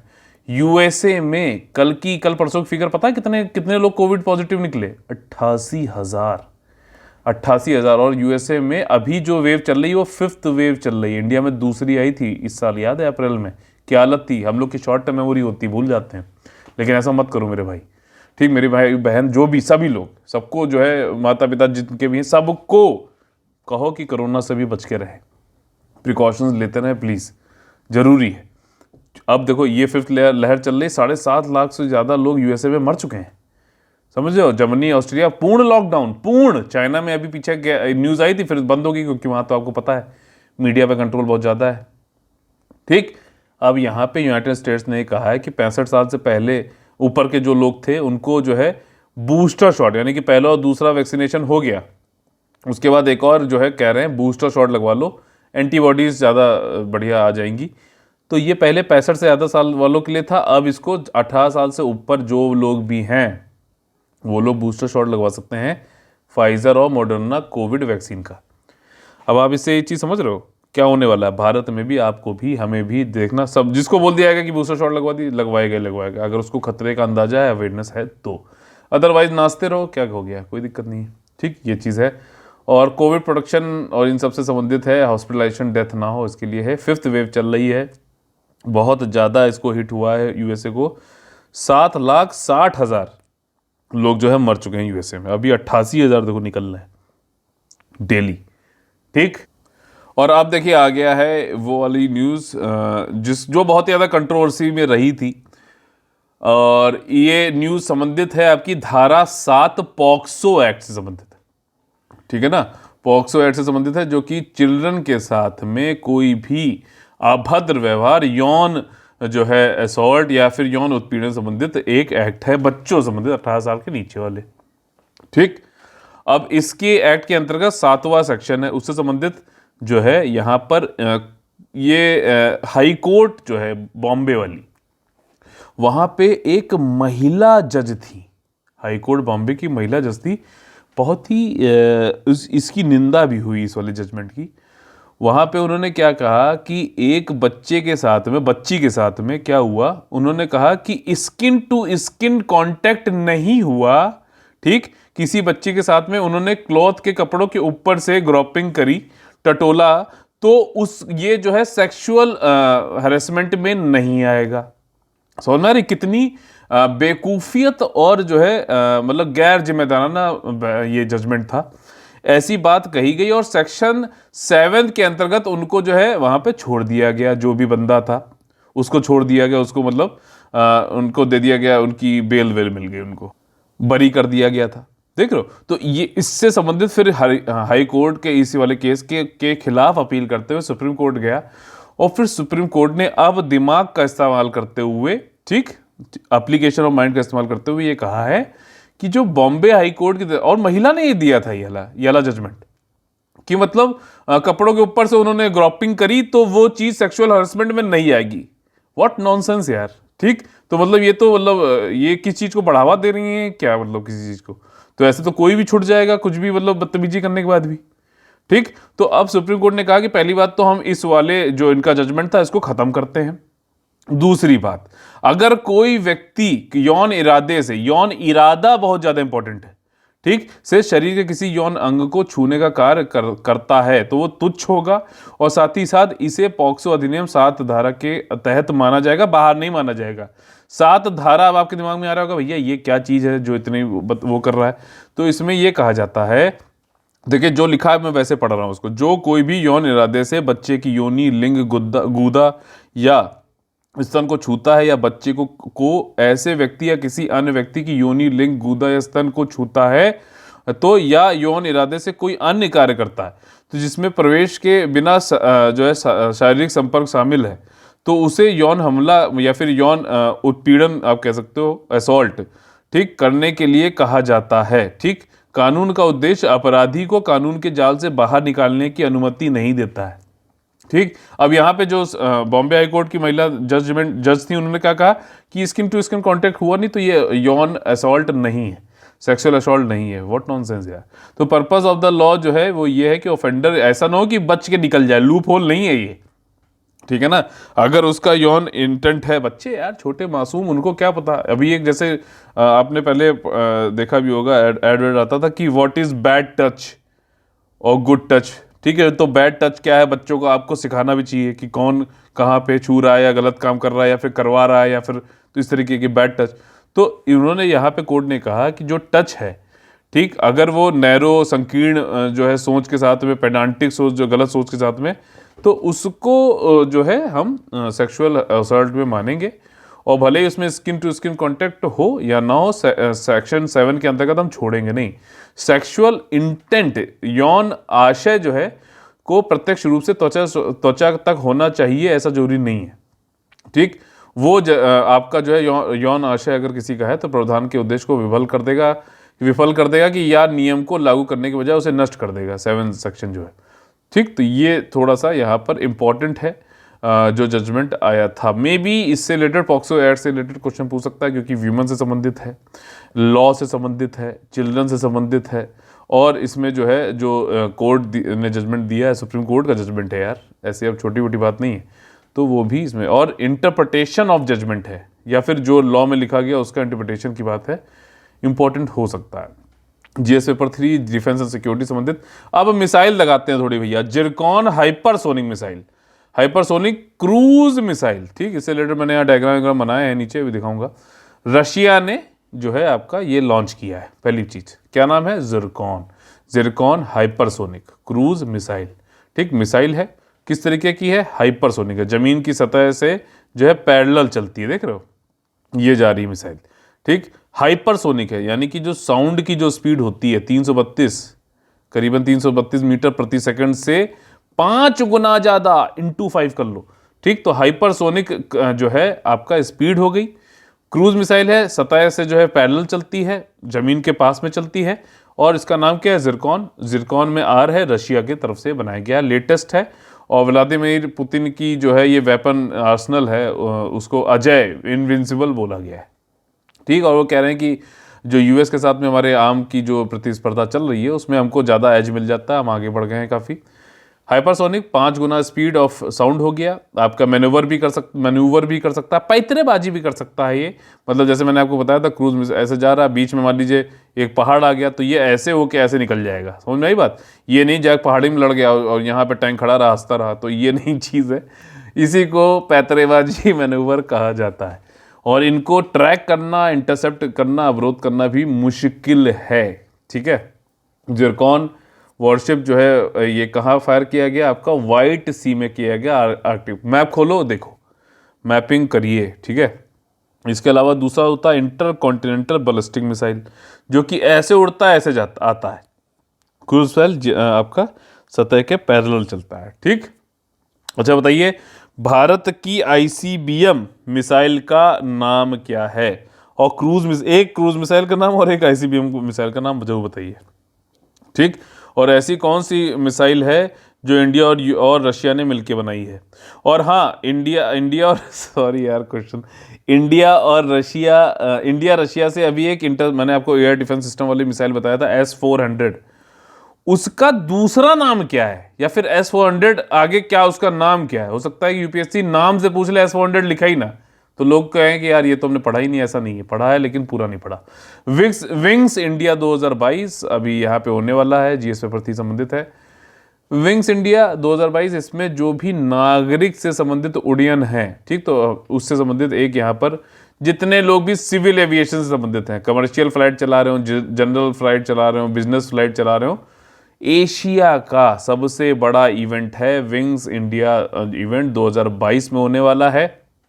ठीक, हैदराबाद में होगा। इसका जो थीम है वो थीम है new horizon for aviation industry, विमानन उद्योग के लिए नया क्षितिज। और यहाँ पे ध्यान रखिएगा, विंग्स इंडिया जो है वो नागरिक संबंधित उड्डयन या फिर एविएशन संबंधित है, ना कि डिफेंस से। ठीक, इसमें और कई सारे जो स्टेक होल्डर, जो हितधारक हैं, सभी लोग आएंगे, international regulator, state government, global aviation market, सभी लोग आके बातचीत करेंगे, खरीद फरोख्त की बातें होंगी, तुम हमसे खरीद लो, तुम हमसे चला लो, तुम वो कर लो, तुम वो चला लो, उड़ा लो, ये कर लो, वो कर लो। ठीक, यहाँ पे एक चीज़ फैक्ट जो है वो इंपॉर्टेंट देखने वाला है, जो नागरिक उड्डयन जो आपका आयोग है, इंडियन सिविल एविएशन इंडस्ट्री है, वो तीसरी सबसे बड़ी है यूएसए चाइना के बाद। ठीक, डोमेस्टिक ट्रैफिक के हिसाब से इंडिया ने कुछ स्कीम भी चालू की हैं, जैसे कि उड़े देश का आम नागरिक रीजनल कनेक्टिविटी स्कीम। कब चालू हुआ था, 21 अक्टूबर 2016 को चालू हुआ था, और भारत में अभी देखा जाए तो 387 रूट पे जो है हवाई जहाज उड़ते आते जाते रहते हैं, 62 एयरपोर्ट पे, जिसके अंतर्गत जो है आपका 6 हेलीपोर्ट भी और 2 वाटर एरोड्रोम भी है, वाटर में उड़ जाते हैं भाई साहब, समझ रहे हो। और ये सारे के सारे ऑपरेशनल है आरसीएस उड़ान स्कीम के अंतर्गत, रीजनल कनेक्टिविटी स्कीम उड़ान स्कीम के अंतर्गत। ठीक, समझ में आ गई बात। अगला जो हमारा टॉपिक है वो है कोल मिनिस्ट्री संबंधित एक और इम्पॉर्टेंट टॉपिक है, जो कि अभी ग्लासगो समिट के बाद में काफ़ी ज़्यादा इंपॉर्टेंट हो गया। कोयले को मैंने आप लोगों को अभी पहले बताया भी था, फेज डाउन की बात करी गई है, ना कि फेज आउट की। कोयला इंपॉर्टेंट हो जाता है, एनवायरनमेंट में कैसे कंजर्वेशन क्या हो रहा है कोयला को हटा के या कोयले से संबंधित। तो ये सस्टेनेबल डेवलपमेंट जो इनिशिएटिव है कोल मिनिस्ट्री के द्वारा, उसके बारे में हम लोग यहाँ देखेंगे। ठीक, जो यूनियन मिनिस्ट्री है कोल ऑफ इंडिया की, उन्होंने अपना एक कंप्रिहेंसिव व्यापक रूप से सतत विकास योजना को आगे बढ़ाया है कोल मंत्रालय ने। ठीक, उन्होंने एक जो है सस्टेनेबल डेवलपमेंट सेल यानी कि प्रकोष्ठ भी बनाया है मिनिस्ट्री ऑफ कोल के अंतर्गत, जो कि ये एडवाइस करेगा, आपको जो है बताएगा, मेंटोर करेगा, प्लान एक्शन बताएगा कि कैसे जो एडवर्स इम्पैक्ट है माइनिंग के, खनन के प्रतिकूल प्रभावों को कम करने के लिए सलाह परामर्श और योजना कार्यवाही के लिए कोयला मंत्रालय में पूर्ण विकसित सतत विकास प्रकोष्ठ की स्थापना की गई है। अब देखो यहाँ पे एक नया ये चीज़ जो है, मैं एनडीसी जो मैं आपको बताया था ना कि जो इंडिया में जोड़ा गया है अभी नया, कि अभी हमारा नया एक जो है कमिटमेंट है, प्रतिबद्धता है कंट्री की, कि हम रिड्यूस करेंगे total projected carbon emission 1 billion ton से। मैं 1 टन बोल रहा था, नहीं, ये 1 बिलियन टन, मैं भूल गया था कितने बिलियन है। 1 बिलियन टन जो है हमें कम करना है कार्बन का उत्सर्जन अभी से। अब ये नया आ गया हमारा प्रतिबद्धता, कब तक? 2030 तक। ठीक, ये वाली चीज़ है। इसके अलावा जो है हम कैसे करेंगे, भूमि का जैव पुनर्ग्रहण करके करेंगे, bio reclamation of mind out land. ये जगह थी, कोयला इससे निकाल लिया, ठीक, कोयला उठा के यहाँ रख दिया, अब यहाँ पे इस जगह को क्या है, यहाँ पेड़ लगाओ। ठीक, ये पेड़ लगाओ, ये पेड़ लगाओ, तो इसी को बोलेंगे बायो रिक्लेमेशन ऑफ जो है माइंड आउट लैंड। माइंड क्या कर लिया, कोयला निकाल लिया, अब उसमें जो है वृक्षारोपण करो, ये वाली चीज़ है। ताकि वृक्षारोपण करोगे तो क्या है, कार्बन उत्सर्जन कम होगा ना, खींचेगा, अपने पास रख लेगा, सिक्वेस्ट्रेट करेगा। इसके अलावा कोल और लिग्नाइट के कंपनियां जो कोल और लिग्नाइट की खुदाई करती हैं, माइनिंग करती हैं, इन्होंने ये प्लानिंग करी है कि वो 5560 मेगावाट ऑफ अक्षय ऊर्जा या फिर रिन्यूएबल कैपेसिटी जो है बनाएंगे और 15,000 करोड़ रुपए खर्च करेंगे। और ये टोटल जो है इसमें 7 गीगावाट जो है आपका करने की बात करी गई है कि हम जो है रिन्यूएबल एनर्जी लगाएंगे, जिसमें कि कोल इंडिया अकेले जो है 3 गीगावाट लगाएगा अगले 5 सालों में। और अपना जो लक्ष्य है कोल इंडिया का नेट जीरो टारगेट का, मतलब जितना कार्बन उत्सर्जन कर रहे हैं उतना ही कार्बन उत्सर्जन जो है रोक भी रहे हैं पेड़ वेड़ लगा के, उसको अचीव करेगा।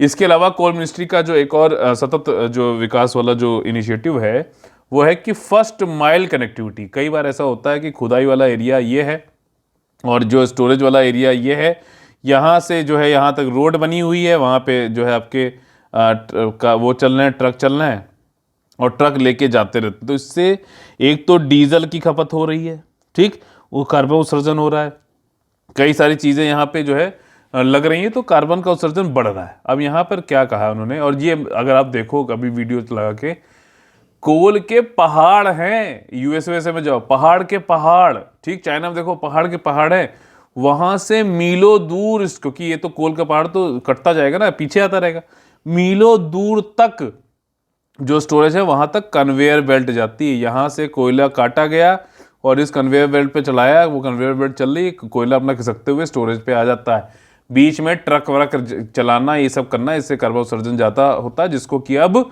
कम किया जाएगा फर्स्ट माइल कनेक्टिविटी के अंतर्गत।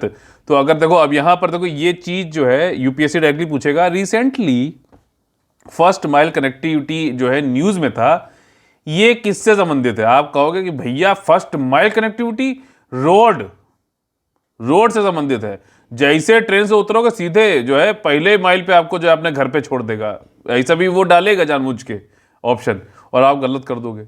लेकिन ये है किससे संबंधित कि कोयला यहाँ से पहाड़ से काटा और साइलो तक ले आने के लिए कन्वेयर बेल्ट लगाई जाएगी। इसके लिए जो है कोल मिनिस्ट्री के द्वारा चालू किया गया जो प्रोग्राम है, उसको इनिशिएटिव जो है उसको फर्स्ट माइल कनेक्टिविटी बोला जाता है। समझ में ही बात। तो आपका अगला क्या है, इन्होंने एक प्रोजेक्ट चालू किया, सरफेस कोल गैसिफिकेशन प्रोजेक्ट। जो सरफेस पे कोल है उसके जो है आपका गैसिफिकेशन करना है इसके जरिए, भूतल कोयला गैसीकरण परियोजनाएं। अब इसके जरिए क्या है, सिन गैस बनाएंगे। सिन गैस क्या होता है, सिंथेसिस गैस होता है। सिंथेसिस गैस मतलब कुछ गैसों से बन के मिल रहा है, यानी कि कुछ हाइड्रोजन होगा, कुछ कार्बन डाइऑक्साइड होगा, कुछ कार्बन मोनोऑक्साइड होगा, इनको मिला के बनाया जाता है और ये उपयोग में आपका आता है मेथेन वेथेन बनाने के लिए और सिंथेटिक नेचुरल गैस बनाने के लिए काम आता है। ठीक, इसको सिनगैस बोला जाता है और इसी का सरफेस कोल गैसिफिकेशन प्रोजेक्ट जो है इसके जरिए सिनगैस का प्रोडक्शन किया जाएगा। ठीक, ये बहुत कठिन नहीं है, ये सिनगैस के बारे में दिया गया है एनसीईआरटी में अगर आप पढ़ो तो। और इस सिनगैस के जरिए मेथनॉल, एथेनॉल, यूरिया, पेट्रोकेमिकल बनाए जाएंगे। और साथ ही साथ जो ये ड्राई फ्यूल है, ड्राई तो है ना कोयला, तो ड्राई फ्यूल इसको बोला जाता है, तो इसको ग्रीन कोल की तरह हम उपयोग करेंगे। क्यों? ग्रीन कोल क्या है? ऐसा नहीं है कि उत्सर्जन करेगा ही नहीं। ग्रीन कोल ये है कि पहले मान लीजिए 100 कार्बन डाइऑक्साइड उत्सर्जित होती थी तो अब 40 हो रही है और इन्वायरमेंटल पोल्यूशन इसलिए कम हो रहा है, तो इसको ग्रीन कोल बोला जाता है। कार्बन फुटप्रिंट क्या होता है बताइए कमेंट करके। कार्बन फुटप्रिंट अगर मैं वैसे बताऊं तो मान लीजिए आप रोज जो है 4 लीटर पानी पीते हैं, 4 ग्लास पानी पीते हैं। ठीक, तो आपका ये बोला जा सकता है कि वाटर फुटप्रिंट जो है आपका 4 लीटर या 4 ग्लास का है।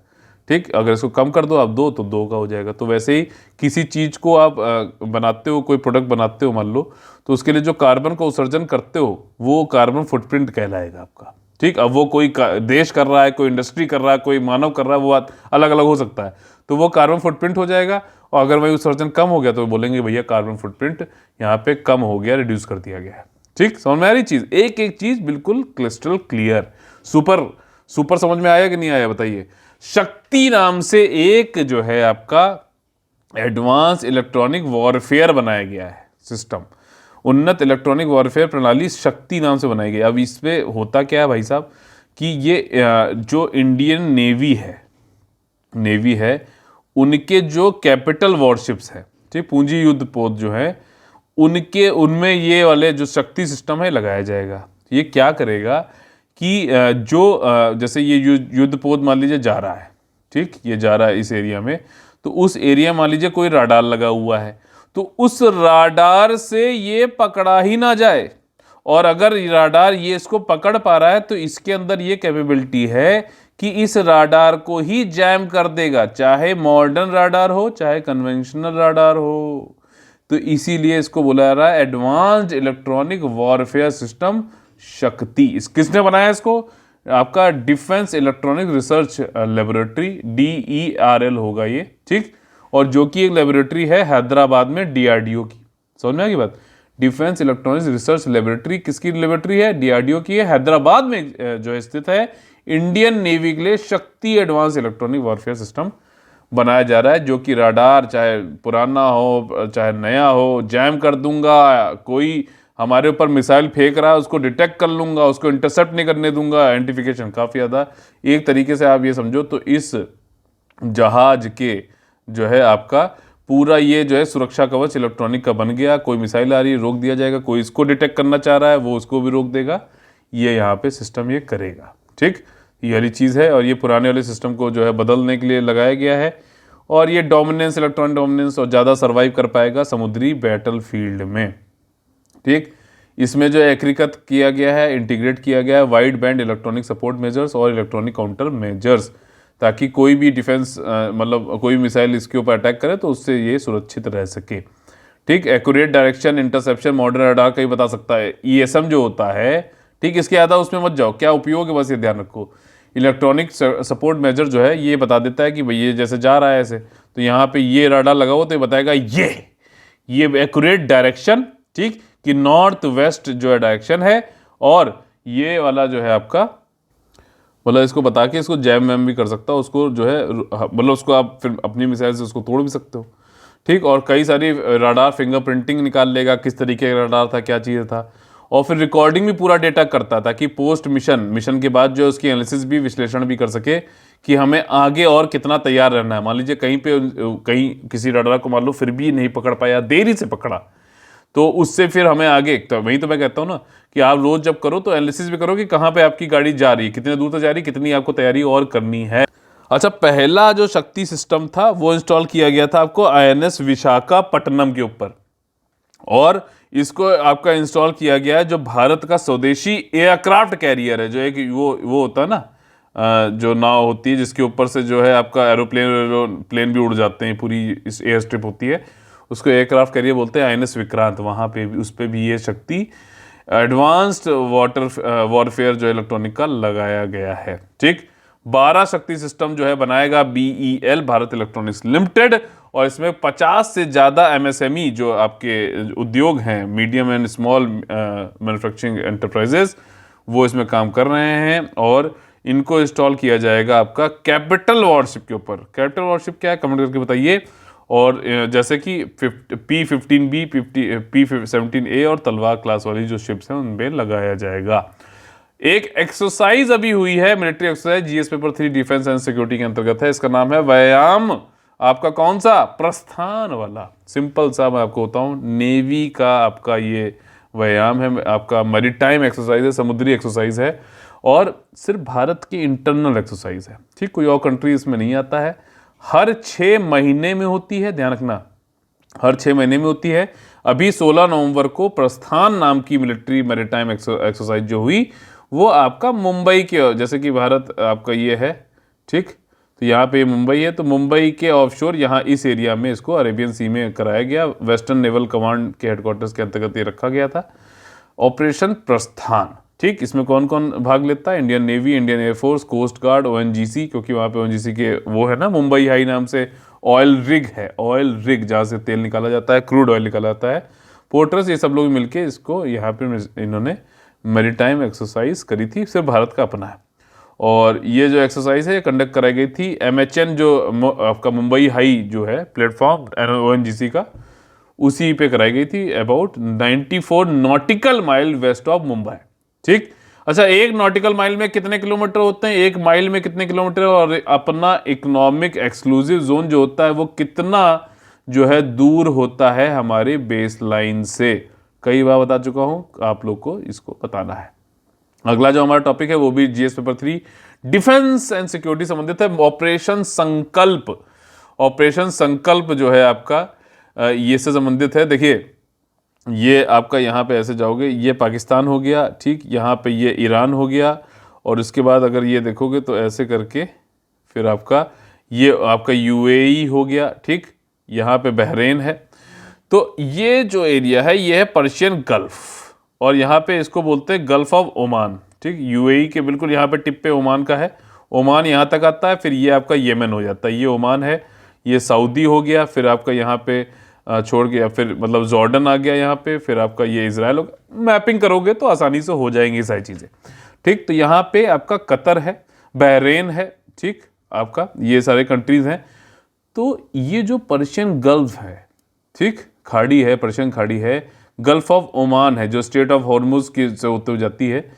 तो इन एरिया से जो भी भारत के जो व्यापार हो रहा है, तो जो भी शिप्स आते हैं जाते हैं, उन शिप्स की आप समझ लो उनके साथ में एक इन्होंने भारत की नेवी ने एक अपना युद्धपोत INS त्रिकांत जो है वो भेज दिया है।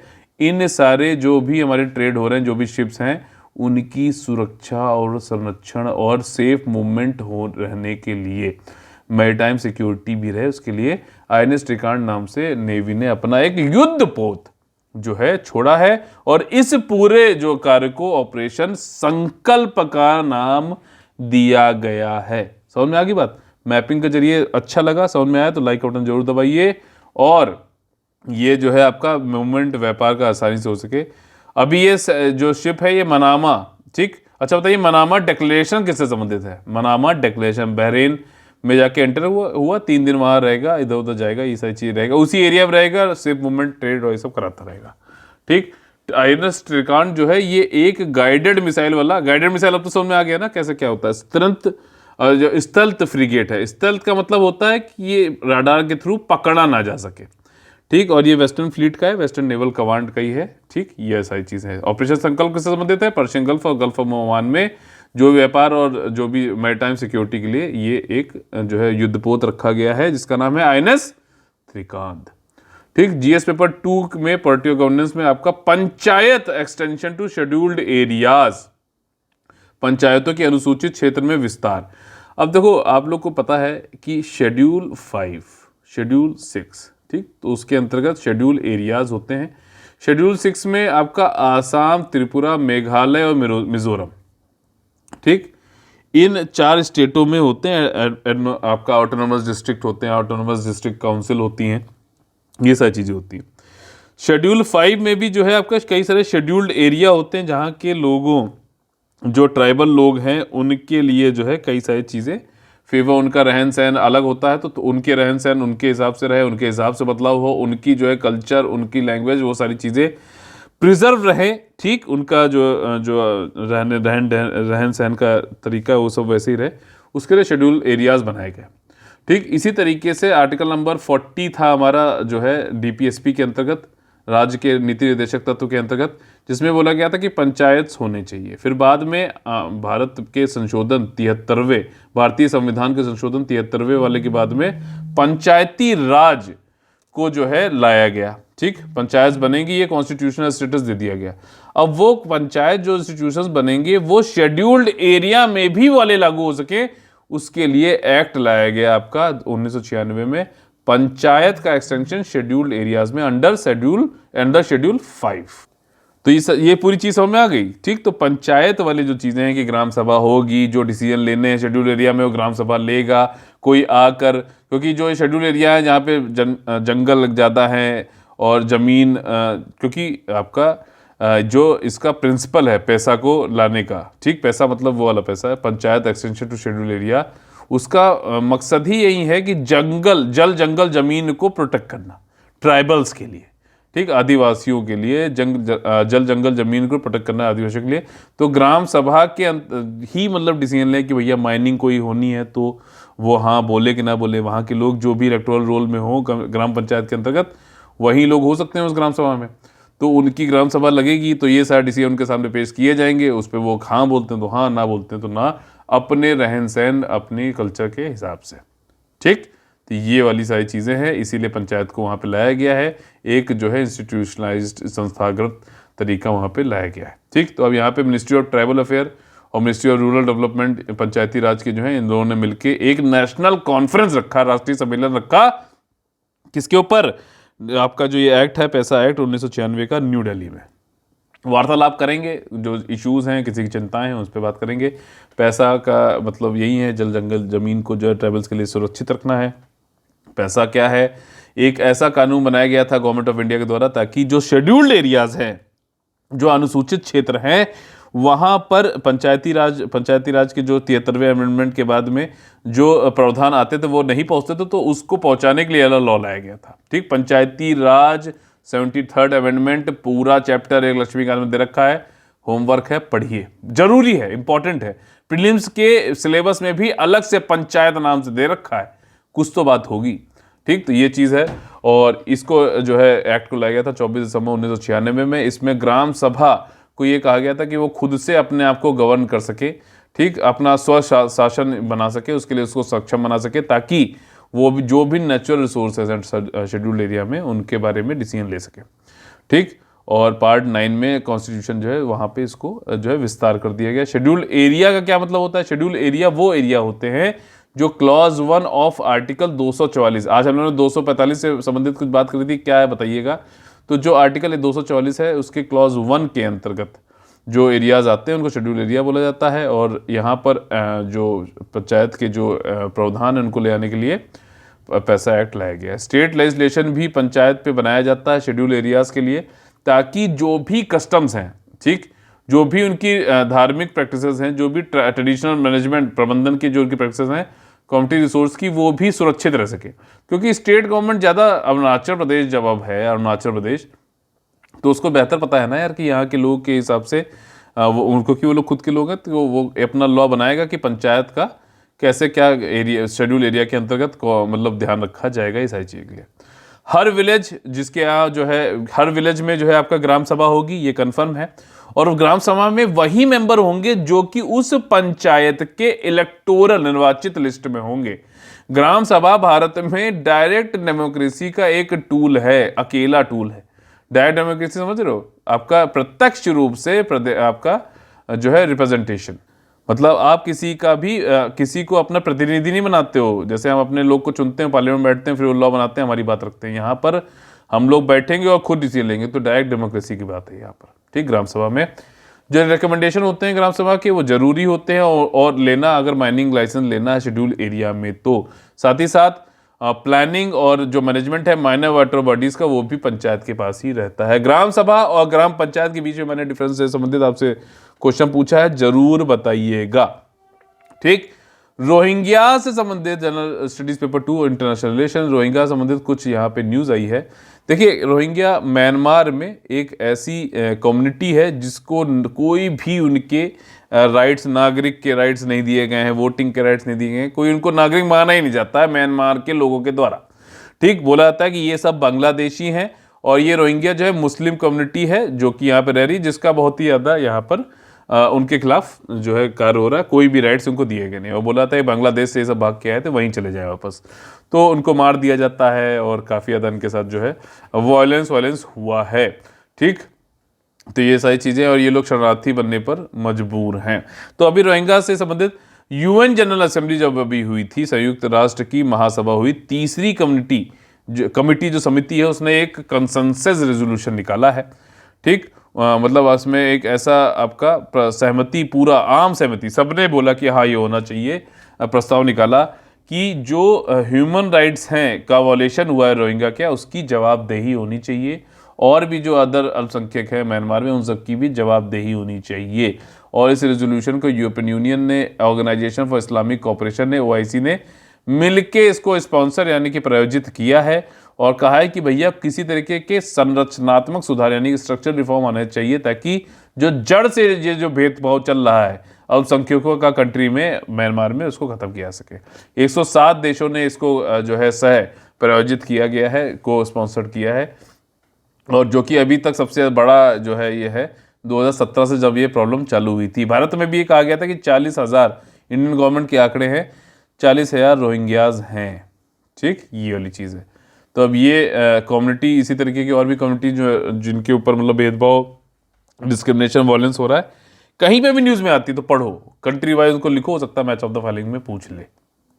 ठीक, और रेजोल्यूशन ये कहता है कि म्यांमार जो भी रिस्ट्रिक्शन है उन UN के लोगों को वहाँ जाके ह्यूमन राइट्स की क्या जो है स्थिति चल रही है उसको रोकने वाली, उन सबको ख़त्म करो। और जो इसमें यहाँ पे इस रेजोल्यूशन में बांग्लादेश की तारीफ भी हुई है कि उन्होंने रोहिंग्यास को रखा है, ह्यूमैनिटेरियन जो है आपका असिस्टेंस दिया है, वो उसकी भी सराहना करी गई है। मानवीय सहायता प्रदान करने के लिए बांग्लादेश की भी जो है सराहना की गई। और आज का आखिरी टॉपिक हमारा जो है जी, आज संडे है, संडे को मेगा करंट अफेयर ये सेशन आपका है, 1 घंटे ज़्यादा है, जरूरी जो है वो दिया जाएगा, पढ़ने वाले पढ़ेंगे, और जो नहीं पढ़ रहे हैं और उनको अगर जरूरी अच्छा कंटेंट नहीं मिल पा रहा तो आप उनको भी प्रेरित कर सकते हैं कि यहाँ पे आके हमारे साथ पढ़ सकते हैं। ठीक है, तो ये यूट्यूब तो यार वीडियो फ्री ही होते हैं, यूट्यूब पे तो सारे वीडियो फ्री होते हैं, कोई वो थोड़ी ना है, जो भी पब्लिक किया गया वो वीडियो फ्री है। वर्ल्ड फिलोसफी डे, विश्व दर्शन दिवस जो है कब होता है आपका, ये इसकी कोई डेट निर्धारित नहीं है। इसमें कहा जाता है कि नवंबर महीने के तीसरे थर्सडे को, समझ में आई बात, नवंबर महीने के तीसरा थर्सडे जो भी होगा, गुरुवार जो होगा, उस दिन हम वर्ल्ड फिलोसफी डे मनाएंगे। और इसके जरिए हम प्रमोट करते हैं अंतर्राष्ट्रीय स्तर पे एक जो है आपका एक स्वस्थ दार्शनिक बहस की अंतर्राष्ट्रीय संस्कृति को बढ़ावा देने के लिए, जो लोग गरिमा और विविधता का सम्मान करती हैं, ये इसको बढ़ावा देने के लिए वर्ल्ड फिलोसफी डे हर नवंबर के तीसरे गुरुवार को किया जाता है। इस साल ये 18 नवंबर को पड़ा था, 21 नवंबर 2002 में जो है पहली बार यूनेस्को के द्वारा इसको जो है लाया गया था, और फिर 2005 में यूनेस्को जनरल कॉन्फ्रेंस ने इसको एनुअल सेलिब्रेशन में बदल दिया था। इस बार की जो थीम है, थीम में देखिए पेंडेमिक तो ज़्यादातर में जोड़ा ही जा रहा है, वो तो है ही है, ठीक, तो इससे कंफ्यूज मत होना। बाकी क्या है कि भैया डिफरेंट इंटरेक्शन ह्यूमन बीइंग के होते हैं, सामाजिक, सांस्कृतिक, भौगोलिक, राजनीतिक, और सबके बीच में जो है समन्वय होना चाहिए, और सोसाइटी जो अभी के वो चैलेंजेस को फेस करना चाहिए एक साथ, वही सारी चीज़ें हैं। ज़्यादा लंबा हो जाए तो इसको मार देना कि भैया हाँ ये वही वाला, एक बार पढ़ोगे ढंग से, ज़्यादा उसको रटने की कोशिश मत करना। तो आप इसको वर्ल्ड फिलोसफी डे है, इससे संबंधित इसको आप पहचान लोगे। Ethics and morality GS paper 4 से संबंधित है, उससे GS पेपर 4 में भी आप लोग तैयारी करते हैं ना, इंपॉर्टेंट है, इसमें नंबर काफ़ी अच्छे आते हैं और काफ़ी बुरे भी आते हैं। तो इसके लिए जरूरी ये है कि आप इसकी तैयारी से करें। एग्जाम्पल जहाँ पे भी आपको लगता है सिलेबस के हर पॉइंट अगर कंपैशन लिखा हुआ है तो उससे आपके पास 2 जो है एग्जाम्पल की एक पूरी लिस्ट होनी चाहिए, पूरी एक फैक्ट फाइल होनी चाहिए, ताकि वहाँ पे आपके पास रेडी पॉइंट्स रहें। ठीक, तो इसी के साथ में आज का हमारा ये सेशन जो है मेगा सेशन संडे का खत्म होता है। 20-21 नवंबर का दोनों का करंट अफेयर्स में जोड़ा गया है। आप लोग आइए, हमारे टेलीग्राम चैनल को इसका डिस्क्रिप्शन में दे दूंगा, इसको ज्वाइन करिए। और कोई भी क्वेरी हो तो व्हाट्सएप भी कर सकते हो प्लीज़। मतलब ऐसा मत करिए कि बे टाइम मतलब कभी भी आप उठा के फ़ोन मिला दें, तुरंत ब्लॉक कर दूंगा। 1-2 बार मैं अभी थोड़ा चेतावनी दे रहा हूँ, उसके बाद ब्लॉक कर दूंगा, कोई जरूरी नहीं है, आप मैसेज ही कर पाओगे फिर। ठीक, अगर आपने वहाँ पे भी कुछ वो करी तो वहाँ से भी आपको ब्लॉक कर दिया जाएगा। अभी यहाँ पे शुरुआती फेज़ है, मैं कई सारी चीज़ें बिल्कुल ला रहा हूँ, और भी कई सारी चीज़ें हैं। ठीक, जो प्रायोरिटी पे ज़्यादा है उसको पहले ला रहा हूँ। अगर कोई इस तरीके का होगा कि भैया सुबह 6 बजे 5 बजे अब मैं उसके बाद फ़ोन कर रहे हो, फिर लगातार फ़ोन करते जा रहे हैं, तो ये सब चीज़ें नहीं होगा। आपको जो है आपको मैसेज करना है, आप टेलीग्राम चैनल पे चले जाइए, वहाँ पे मैसेज करके अगर कुछ आपको चीज़ पूछनी है आप डिस्कशन भी कर सकते हो पर्सनली। खाली आपको अगर कोई लगता है कि बहुत ज़्यादा जरूरी है तभी पूछिए।